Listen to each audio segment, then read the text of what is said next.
Côte d'Ivoire, Abidjan-Cocody, le mercredi 21 juin 2023, la centrale syndicale agricole a lancé un appel solennel aux producteurs de café cacao à s'engager et traiter les enjeux de la filière café cacao. Mercredi 21 juin 2023, salle de conférence de CIRAO de Plateau Aguien Opéra, à 10 minutes de la station Picos.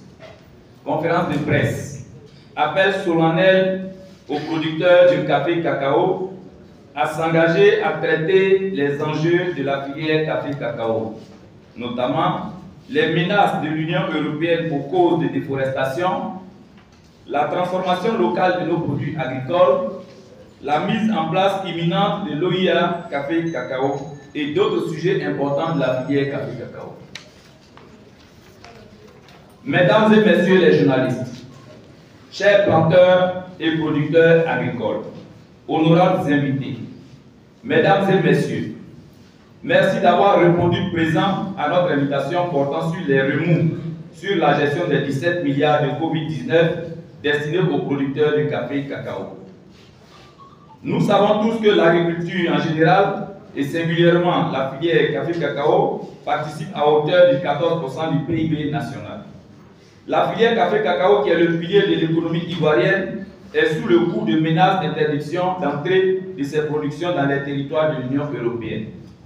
Mesdames et messieurs les journalistes, la mise en place de la nouvelle réforme de la filière café cacao par ordonnance présidentielle numéro 2011-481 du 28 décembre 2011 fixant les règles relatives à la commercialisation du café et du cacao et régulation de la filière café cacao telle que modifiée par l'ordonnance numéro 2018-756 du 26 septembre 2018 a suscité beaucoup d'espoir au sein de la grande famille des cacaoculteurs de Côte d'Ivoire. Nous reconnaissons les nombreux efforts et programmes du président Alassane Ouattara et du gouvernement exécutés à coût de plusieurs milliards de nos francs.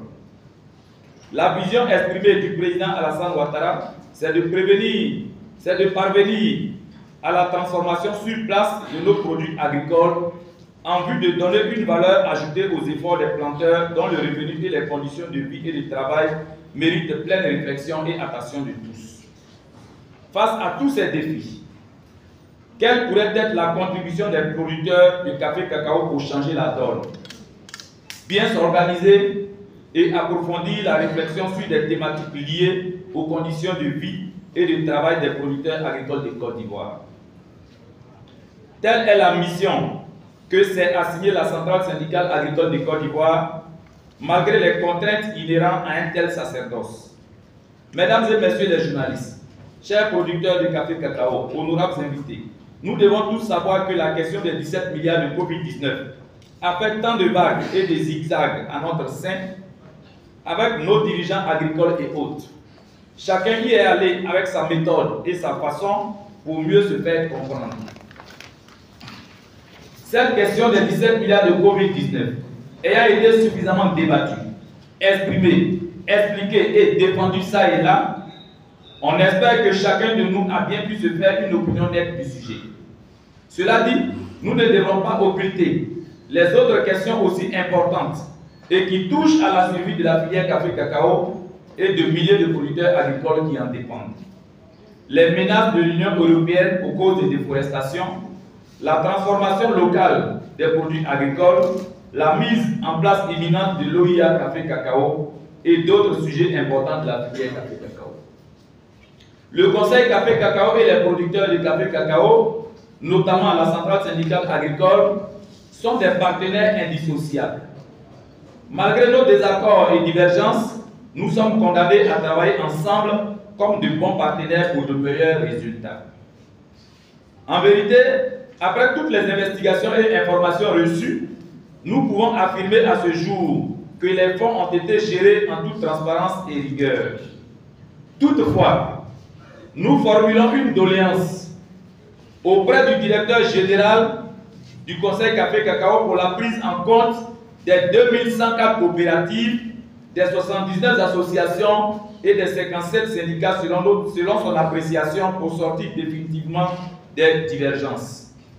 La centrale syndicale agricole fera dans les jours à venir au DG du Conseil Café Cacao le point détaillé des coopératives sélectionnées sur la base des critères du Conseil Café Cacao et prises en compte dans la distribution des 17 milliards de Covid-19, mais dont les comptes bancaires respectifs n'ont pas été crédités en dépit des virements effectués, soit 500 000, soit 2 millions par le Trésor du Côte d'Ivoire. À ce stade de notre propos, nous voudrons présenter toutes nos excuses au président de la République, son Excellence Alassane Ouattara, à Monsieur le ministre d'État, le ministre de l'Agriculture et du Développement Rural, M. Kwasi Kobina Adjumani, au DG du Conseil Café Cacao, M. Kone Ibrahima, pour tous les manquements et autres désagréments occasionnés par nos actes à leur égard. Cependant, la centrale syndicale agricole entend jouer pleinement son rôle de représentant et de défenseur des intérêts des producteurs agricoles de Côte d'Ivoire, car nous avons la noble ambition de porter haut la voix des pauvres planteurs disséminés dans les campements, hameaux et villages de la Côte d'Ivoire. En toute indépendance de quelque chapelle politique que ce soit, nous pèserons dans les débats présents et futurs concernant le monde agricole et rural de Côte d'Ivoire. Je vous remercie. Fait à Abidjan le mercredi 21 juin 2023.